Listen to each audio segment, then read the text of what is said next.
Do të flasim sonte për situatën aktuale politike me Mesila Dodën, sigurisht është deputete PD-s, por gjithashtu sekretare e përgjithshme dhe kryetare e grupit parlamentar. Mirë se erdhët. Mirë se u gjeta. Mesila, cila do të ishte zgjidhja e kësaj situate për PD-n në kohën kur kemi një opozitë në çadër dhe një majorancë në parlament me aktivitete krejtësisht kundërta nga njëra tjetra? Atëherë, ashtu si dhe nisët ju, situata është krejt e pazakontë. Është krejt e pazakontë dhe nuk kuptohet ende aksionet që kryen palët, pra dhe ku do jetë pika e përbashkët tek e cila do mund të konvergojnë. Në ndërkohë, Partia për Drejtësi, Integrim dhe Unitet i ka propozuar, tashmë që prej 2 javësh, të gjithë forcave politike një pakt të madh kombëtar, i cili duhet ketë disa pika. Njëra prej tyre është reforma në drejtësi, është integrimi i vendit dhe është ligji i zgjedhjeve. Pra, kemi të bëjmë me një kod tjetër zgjedhor. Për t'i shpjeguar pak të gjitha gjërat, nga pak me qenë se zua që të marrë gjithë hapësirën tuaj kohore, por reforma zgjedhore pikërisht është ajo, është le të themi gërma e parë alfabetit tek e cila mund të nisë pastaj një histori tjetër politike në vend.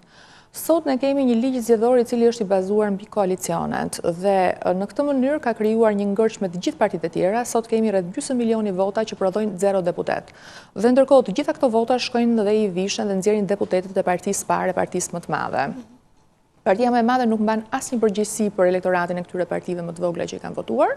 I trajtojnë shumë shpesh si satelit, dikush tjetër thot vagon, dikush tjetër thot lokomotiva, pra edhe shprehjet janë krejtësisht jo dinjitoze sipas mendimit tim, edhe duhet referohen këtu disa jo vetëm këtyre, jo, nuk janë vetëm këto, janë gjatë gjithë kohës kemi pasur një verb pejorativ në lidhje me alatët. Alatët nuk janë për të zhvlerësuar apo për të nuvlerësuar. Alatët janë për të bashkëpunuar nëse ke vendosur të kesh alat. Nëse jo, atëherë hajde ndryshojmë kodin zgjedhor, dalim të gjithë si partim vete, heqim koalicionet, nëse do duan të bëjmë koalicione, bëjmë lista përbashkëta për të qenë koalicion, por jo më si satelit apo si furnizues votash, sepse nëse do bëjmë sot një llogari, do shikoni që Partia Socialiste mesatarisht një deputet i del me 8500 vota, Partia Demokratike me 9000 pak vota, ndërsa LSI-s me 11000 vota, PDI-s me 12000 kusur vota. Pra, është një mesatare pa drejtë. Dhe kjo është arsyeja që për ato pak parti që arrin ta kalojnë pragun zgjedhor dhe të futen dhe të kenë mundësi që të sjellin përfaqësuesit e tyre në parlament, dhe për ato ka një marrje votash në masë nga partia më e madhe. Për mua kjo është treguesi i parë i mos funksionimit demokracisë. Nuk ka mundësi që gjysmë milioni vota nga ato parti prodhojnë 0 deputet. Dhe nga ana tjetër të gjithë qahen që sistemi po ngelet peng, sistemi po ngelet peng. Do pranonin partitë e mëdha sistemi po pikërisht pra, për këtë e kam fjalën. Pra, sistemi po mbahet peng nga këto që qahen nga njëri tjetri çdo 4 vjet. Se çdo 4 vjet shikojmë njërin palë që shkon dhe kap peng palën tjetër. Para 4 vitesh kishe një çadër tjetër, kishe ca goma që digjeshin, kishe një palë viza që duhet merreshin dhe po ato kishe aksione sepse ka një problem. Partitë e mëdha politike mendojnë të marrin pushtetin. Dhe për këtë arsye mund të shkojnë dhe drejt akteve më të egra në marrjen e pushtetit. Ndërsa për sa i përket furnizimit të një standardi etik, të një niveli etik dhe mbi të gjitha të dhënjes mundësisë së vendit për të pasur një jetë më të mirë ekonomike, një standard më të mirë ekonomik, po dhe për të bashkëpunuar ndonjëherë me pjesë caktuara të pushtetit me qëllim që të arrihet suksesi, atëherë kjo nuk ekziston. Sot ne shikojmë shumë herë që qahen për shembull për ligjin e arsimit të lartë, për ligjin e arsimit të lartë, nëse do kishim pas mundësi të bashkëpunonin, fjala vjen në asoj kohë po doja me pjesë caktuara të pushtetit, me LSI-n e tjerë, do kishte pas mundësi që të ishte edhe ligj ndryshe apo ta kishte çuar në gjykatë kushtetuese. Pra le të themi që jo se dua ta bëjmë fajin, sepse është opozitë dhe normalisht opozitat kanë strategjitë e tyre, por e kam fjalën që PD-ja ka kundërshtim për ligjin e arsimit mendalisht? Ligji i arsimit ka kaluar tashmë ka rreth 2 vite, nuk është ky. E mora absolutisht si shembull, nuk ka asnjë lidhje. Unë kam shprehur 1 vit e gjysmë përpara, kur ishte, më fal, pak më pak se sa 1 vit, kur ishte matura shtetërore, e cila prodhoi një gjendje të tmerrshme tek maturantët dhe sigurisht që ky nuk është treguesi një cilësie të mira apo një pune të palodhur. Është treguesi një pune e cila ka pas probleme shumë të mëdha dhe me fëmijët dhe me të rinj nuk mund të bëhen dot eksperimente çdo 4 vite. Kemi dhe nuk po them vetëm për këtë qeveri, po përgjithsisht qeverit, kushdo që hyn dhe vjen, bëjnë nga eksperiment. Nuk mund dali dot një tekst Oxfordi dhe një tekst tjetër me modelin rus siç e kemi patur. Dhe pastaj mbas kësaj ky tekst i Oxfordit vetëm vjen dhe përkthehet as shqipërohet dhe as e kuptojnë as mësuesit, se kuptojnë as ata që e kanë përkthyer, leje më që ta kuptojnë nxënësit. Dhe pra, eksperimentet me fëmijët duhet i themi stop. Eksperimentet që kemi të bëjmë me reformën drejtësi, që ta mbajnë peng edhe njëra palë dhe pala tjetër, duhet thënë stop. Kur u votuan ndryshimet kushtetuese, nëse do shikoni fjalimin tim, kam thënë këtë. Palët politike prap tentuan dhe e bën pazar, sepse thanë ta votojmë 50 nga ne, 50 nga ju, 3 nga ne, 3 nga ju, 6 nga ne, 6 nga ju. Ka ardhur prap momenti që të dyja palët po e zën peng njëra tjetrën, në fakt nuk zën peng njëra tjetrën, zën peng vetëm Shqipërinë. Sepse asnjëra nga palët gjithë e dinë që thonë po rrim këtu ku jemi se do na vi dita duke bërë rotacionin. Por asnjë nuk mendon për faktin që këtu njerëzit po hikin mas. Dhe nuk po hikin sepse thjesht këtu vuan, por sepse këtu nuk ka më shpresë. Ky është një alarm i madh për gjithë politikanët. Ky është dështimi i klasës politike shqiptare. Ku ti drejtohet PDU me paktin kombëtar kur bën thirrje klasës politike? Të gjitha palëve. Da keni marrë, le të themi, nisma konkrete, keni dërguar këtë pakt, le të themi, ose keni bërë takime me opozitën, me majorancën? Atëre ka patur edhe takime me një pjesë të majorancës, ka pasur kontakte me një pjesë të opozitës, me sa diun opozita nuk është ky momenti që është i fokusuar për këtë lloj zgjidhje. Opozita është e fokusuar në kërkesat e veta, të cilat absolutisht çdo lloj proteste, çdo lloj kundërshtie është e legjitimuar në një sistem demokratik, ndaj duhet të jenë konsekuent në kërkesat e tyre, nuk paragjykojmë askërkënd në këtë çështje, por ky vend ka nevojë për zgjidhje dhe zgjidhjet e mëdha vijnë nga njerëz të mëdhenj politik. Dhe për fat keq njerëzit e mëdhenj politik për fat keq janë zhdukur. A ka pasoja kjo situatë? Kjo situatë ka shumë pasoja. Ka pasoja padyshim në ekonominë e vendit, sepse ka një ngezë të investimeve, nuk mendoj se do ketë një investues të huaj që mund të vinë këto kushte. Ka pasoja në gjeopolitikën e rajonit, le të themi që shqiptarët sot kanë qenë në momentin e tyre më të mirë, pra me 2 shtete shqiptare në rajon, kemi një problematik të shtuar të shqiptarëve në Republikën e Fyrom, të cilën unë e kam deklaruar që nuk do të thras më ndryshe përveç se shqiptarët e Iliridës, sepse kanë patur një akt të tyre informal, por edhe në lashtësi dhe në mesjet janë quajtur tillë. Do ndalemi vetëm pas pak tek. Ndaj do duhet që ta ndryshojmë edhe neve konotacionin dhe gjuhën tonë të folurit, me qëllim që t'i quajmë me përjardhjen e tyre historike. Dhe ato kërkojnë të gjithë vëmendjen tonë maksimale, veçanërisht të shtetit tamë dhe të Kosovës, të cilët tashmë janë 2 shtete që po konturohen, po fuqizohen, por nga ana tjetër edhe një bashkëpunim shumë të madh me faktorin ndërkombëtar. E prek çështjen çame kjo situatë? Çështjen çame e prek dhe dëmton kjo situatë. E prek dhe dëmton në mënyrë direkte. Pse them këtë? Çështja çame gjatë gjithë këtyre viteve ka progreduar në mënyrë të paimagjinueshme. Mjafton të them që në momentet e para, të paktën ato njerëzit e komunitetit çam dinë thonë që nuk e thonin që jemi çam, thonin nga Saranda, nga Konispoli, nga Gjirokastra, pra tentonin që ndryshonin origjinën, sepse ishte një stigme të mërshme. Krijimi i PDU-s dhe deputimi me shumë sukses i Partisë për Drejtësi, Integrim dhe Unitet, absolutisht me rritje jashtëzakonshme e kryetarit të partisë, zotit Idrizi, i cili ka arritur që ta rrisë dhe ka arritur që të jap një frym tjetër. Kush është? Fryma që sot çështja çame nuk është çështje e komunitetit çam, por është çështje shqiptarëve. Dhe është punuar në 2 drejtime. Njëra ka qenë për t'i bërë për ta bërë çështjen sa më të prekshme tek njerëzit, për të kuptuar kush ishte tragjedia, edhe unë vetë nuk e kam ditur kush ka qenë tragjedia çame përpara se të martohesh, aty në një familje çam dhe të mësoja gjithë historinë e këtij komuniteti, dhe nga ana tjetër për të bërë presion në politikën e përditshme për të pasur mundësi që të arrihen hapa konkrete. Sot, çfarëdo që të themi, në agjendën e 2 vendeve janë pika që kanë lidhje me kufirin detar, me çështjet e minoriteteve dhe me çështjen çame, pra është një tris çështjesh të cilat janë në tavolinë midis 2 shteteve. Çfarëdo që të ndodh, kurçdo qeveri tjetër që do vi, nuk mund tulet dot kjo stek më poshtë se kaq. Dhe ndaj, edhe për këtë arsye, çështja çame ka njohur një rritje që s'ka qenë deri më sot. Sot komisioneri Han flet për zgjidhjen e çështjes, sot reporteri Fleckenstein flet për zgjidhjen e çështjes, pra flasim për emra dhe për personazhe shumë të rëndësishëm në skenën politike europiane. Flasim për Brukselin, ndërkohë që ka folur edhe Washingtoni dhe më parë. Pra kemi një ndërkombëtarizim i cili ka qenë i pazakont. Le të themi vetëm një gjë. mënyra se si PD-ja është qasur ndaj kësaj çështje është respektimi dhe zgjidhja në respekt të drejtave të njerëzit. Dhe kjo është ndryshimi. Pra, viti 2017 nuk na lejohet as shkojmë të marrim pushkën dhe të qellojmë njëri tjetrin, as të zejmë rrugët, as të bëjmë akte të tjera të tilla, por duhet që të respektojmë drejtat e njerëzit. Dhe ne këtë i kërkojmë një shtet i fqinj i cili është antar i Bashkimit Evropian. Shumë shtete të tjera, siç mund të ketë qenë Kroacia dhe Italia, kanë pas të lloj problemesh, e kanë zgjidhur me njëra tjetrën në momentin që bëhen pjesë e BE-s. Dhe neve i kërkojmë pikërisht këto: respektoni drejtat e njerëzit, drejtën e pronës, drejtën e shtetësisë, humbjen e jetëve, kërkoni falje për atë që ka ndodhur. Jemi në një situatë ku zgjedhjet janë ato që shqetësojnë opozitën, thotë që majoranca do t'i manipulojë, por ndërkohë ka lënë ta hapur mundësinë që zgjedhjet mund të shtyhen. Nga ana tjetër, majoranca thotë që në zgjedhje do të shkojmë më 18 qershor. Në këndvështrimin tuaj personal, por edhe të PD-us, a është gati infrastruktura, flas me standarde për zhvilluar zgjedhje të mira? Atëherë, me këtë infrastrukturë kemi shkuar herë tjera në zgjedhje.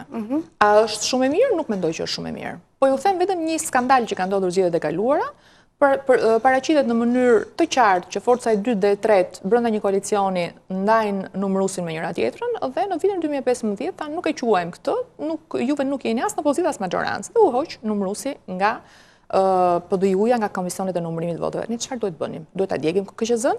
Duhet bllokojmë dhe ta djegim dhe parlamentin? Apo duhet djegim një forcë tjetër politike? Çfarë duhet bëjmë ne? Pra, ka një logjik, sepse kjo nuk është vetëm skandaloze, është një fakt i cili ditën për diell dhunon kodin zgjedhor, e ka shkruar dhe në vredjet OSBE Odirit, por prap mënyra se si duhet të reagohet dhe shkallat se sa duhet shkojë kjo, duhet jetë në proporcion me çështjen. Dhe këtë po thosha për infrastrukturën zgjedhore.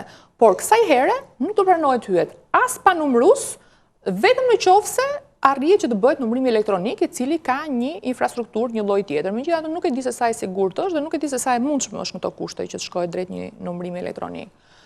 Nga ana tjetër le të themi dhe numërimin elektronik. Jo, e ka pranuar sepse ishte kryetari i Partisë Socialiste, i cili në parlament tha numërimi elektronik jam gati nëse kjo ju afron më shumë siguri. Kështu që nuk është kjo, këtë e ka afruar. Votimi është. Votimi ka qenë më i vështirë. Për çështje kohe sipas argumentave. Ndërkohë, kam dëgjuar shumë këto kohë që thuhet ne hym pa opozitën, tani ne duhet kuptojmë që sistemi demokratik nuk ekziston, që jemi një palë që bëjmë 90% dhe kjo palë tjetër 10% dhe mos hy fare dhe bëjmë vetëm ne. Topin e ka mund penalltinë e gjuj vet, nuk ekziston në politik, edhe nuk ekziston sisteme demokratike, pikërisht pra. Pra, edhe mos të ekziston, shiko, unë kam vërë gjithmonë me shqetësim që ekziston gjithmonë një anatemim i opozitës deri në kufit e antikombëtares. Nuk kemi ne opozita antikombëtare, nuk kemi ne majorancë antikombëtare. Kemi njerëz që trëmben.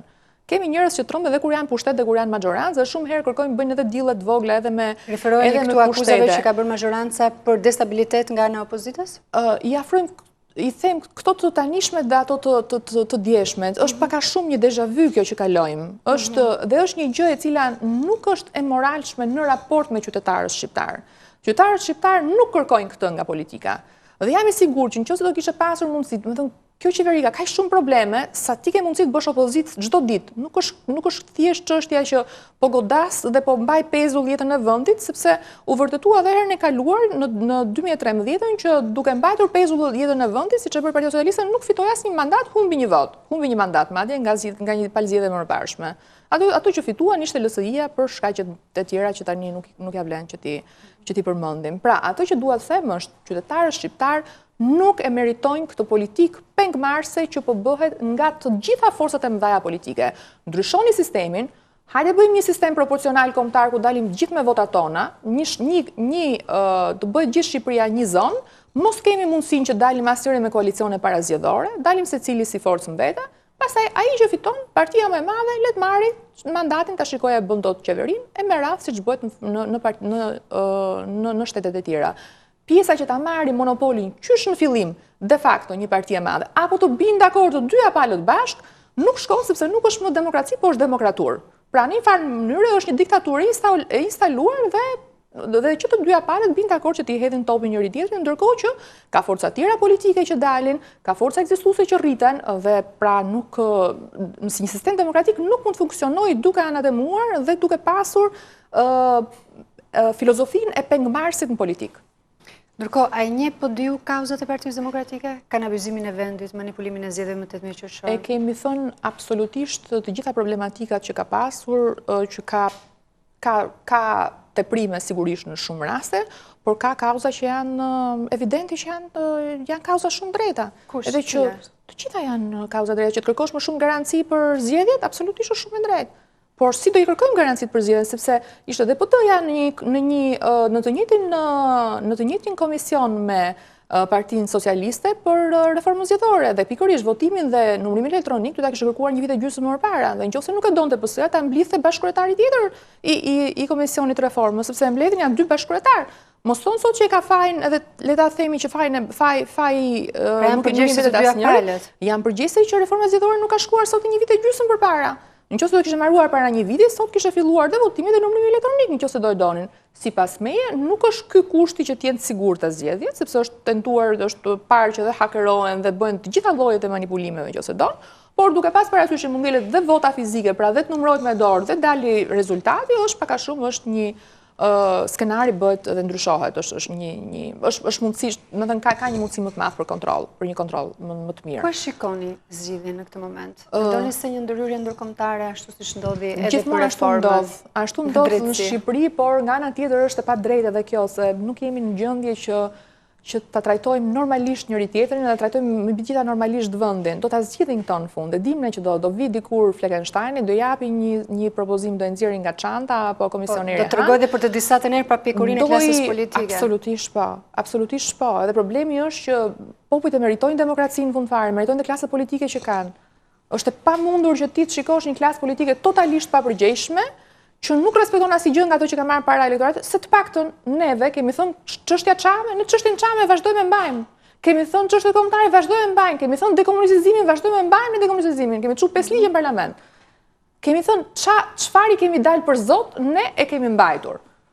Pjesën tjetër pastaj janë njerëzit që gjykojnë, sepse ka shumë që shkojnë dhe thonë siç e kemi dhënë votën fillim do vdesim me ato forcë, ose të tjerë pastaj që janë të lodhur dhe krijojnë edhe ide tjetër. Ndalemi pak te koalicioni i qeverisës. Le të themi që kohët e fundit, po paktën vitin e fundit ka shfaqur simptoma të hapura që ka një shqetësim, ka një tension mes tyre. Dhe është folur shpesh që një afërsi e PD-s me Partinë Socialiste ka prishur ekuilibrat mes kësaj të fundit dhe Lëvizjes Socialiste për Integrim. Tani, ka një problem të madh. Trajtimi i marrëdhënieve ndërpartiake si trajtim marrëdhëniesh romantike njerëzore nuk por që ka dhe rivalitet mes partive. Nuk është real. Pra, e kam thënë dhe një herë që nuk janë 2 shemra që luftojnë për njëra tjetrën. Tash nga ana tjetër, PD-ja nuk është as shpat, as jastik e ndonjë tjetri. PD-ju kur e ka ftuar koalicion, e ka ftuar të 2 partitë bashkë dhe është bërë pjesë e disa reformave shumë të rëndësishme në këtë vend. Dhe i ka dhënë mundësinë që të ecin përpara. Dhe këtë ka bërë për të mirë në vendit, se po të ishte për punë pushteti, nuk është respektuar as 1% asaj marrëveshjes dhe çdo ditë ka nga një marifet të ulët dhe që praktikisht heq çdo dëshirë që të vazhdosh të kesh në një bashkëpunim me këtë lloj koalicioni, po të ishte puna për punë pushteti. Kjo do thotë që s'do vazhdoni? Po të jetë puna për çështjen kombëtare, për çështjen çame, ajo po, kjo ja vlen që të vazhdosh bashkëpunimin. Më thatë për bashkëpunimin nuk ka asnjë vendim politik të PD-s. Në momentin e dur, kur të jetë puna për regjistrimin e koalicioneve, do kemi një vendim politik të kryesisë PD-s dhe atëherë do marrim të gjitha hapat konkret. Tani, në këtë moment që flasim, nuk kemi vendim që do dalim me Partinë Socialiste në zgjedhje. Ndërkohë flasim pak për PD-n. Çështja çame sigurisht le të themi është diçka e mbyllur, nuk është gjithë përfshirëse, por partia ndërkohë është rritur. Apo me LSI-n apo me PD-n, apo me PD-n, falni. Domethënë nuk është me asnjërin nga forcat nuk ka një vendimarrje deri tani. Kuptoj, për gjitha palët. Për gjitha palët. Ndërkohë, le të themi partia është rritur pavarësisht se çështja çame le të themi përfshin vetëm një komunitet. Kontributi kujt? Okej. Atëherë, siç e thash në fillim, ndoshta nuk e dëgjuat pjesën e parë që unë thash. Jo, e dëgjuan. Pra, e para një herë që është që çështja çame është çështje kombëtare, nuk është një çështje e cila është trajtuar si një çështje vetëm e komunitetit. Dhe duke e parë në këndvështrimin e një çështje të madhe kombëtare, kjo do të thotë që është një gjë që i përket gjithë shqiptarëve. Por PD-ja nuk ka mbetur vetëm këtu. po ju tregoj vetëm aksionet që kemi bërë së fundmi dhe do kuptoni se çfarë shtirje ka pasur platforma. Pse duhet votojnë, le të themi, shqiptarët? E para, shqiptarët? do kemi dhe shumë shpejt platformën kombëtare. Ne shikojmë rritjen e ekonomisë në një ndërveprim shumë të madh të forcave të partive politike, po dhe të ekonomisë me gjithë pjesën ku shtrihen shqiptarët, pra Kosova, Ilirida, Shqipëria. Çamëria, Malizi. Vazhdoni ta thoni Ilirida. Jo, nuk e them ndryshe më. Dhe Malizi. Kjo do thotë që kemi nevojë për një bashkëpunim shumë të madh ose në termet asaj që quhet nacionalizmi ekonomik. Shumë shpejt do njihni platformën kombëtare që neve do mbledhim dhe do ketë përfaqësues nga të gjithë komuniteti shqiptar, nga të gjithë shqiptarët kudo ku jetojnë në 6 shtete të ndryshme dhe nga diaspora. Nga ana tjetër, ne nuk kemi ndalur vetëm këtu, po ju kujtoj që përpara një viti e gjysmë, vetëm fal PD-s nuk u miratua neni që kishte lidhje me martesat homoseksuale, martesat brenda të njëjtës gjini. Fal nesh kanë shkuar 3 ligje që kanë lidhje me dekomunizimin dhe nuk i votojnë forcat e mëdha.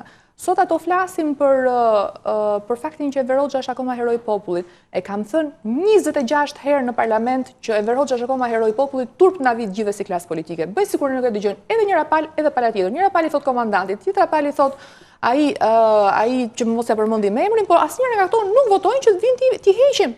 Se Hitleri nuk mund të ketë titull deri në Gjermani. Ky joni ka akoma këtu.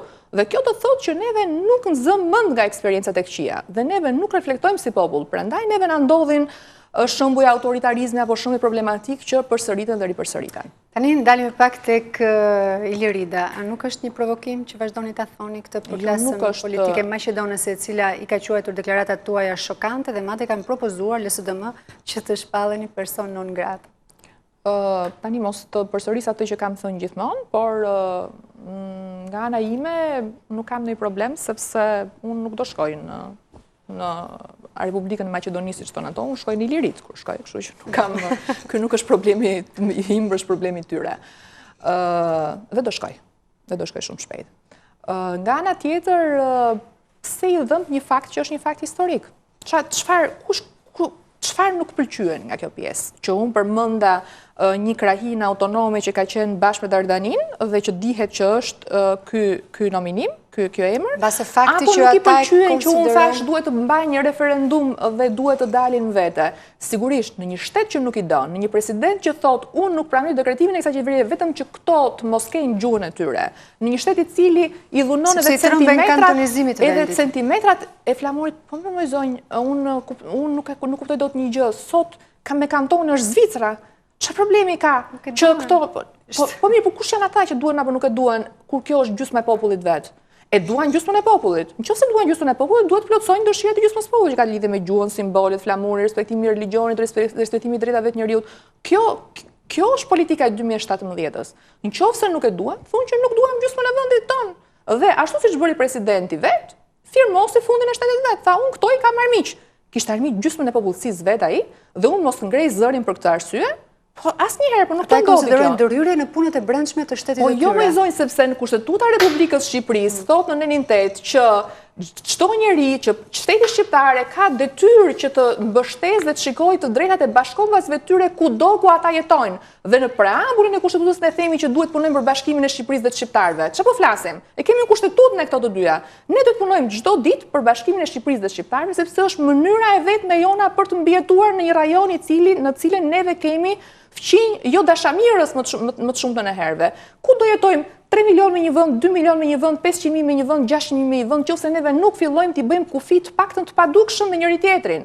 Të kemi mundësi që të kemi një sistem arsimor, një sistem ligjor, të kemi mundësi që të kemi një ekonomi të përbashkët, nacionalizëm ekonomik, të mbrojmë produktet tona, të kemi mundësi që të ndihemi më afër njëri tjetrit dhe mbi të gjitha të dalim në zot njëri tjetrit. Ata nuk duan që shqiptarët kenë gjuhën e tyre, do ta japin se s'bën. Nëse nuk e japin, atëherë shqiptarët të bëjnë referendum dhe të shpallen në deklaratat për kufi fizik provokojnë gjithmonë, megjithatë unë të falenderoj që ishit në studio. Ju falenderoj edhe unë për ftesën. Të nderuar miq, kemi mbërritur në fund të këtij edicioni. Faleminderit që na ndoqët. Bashkë mirupafshim.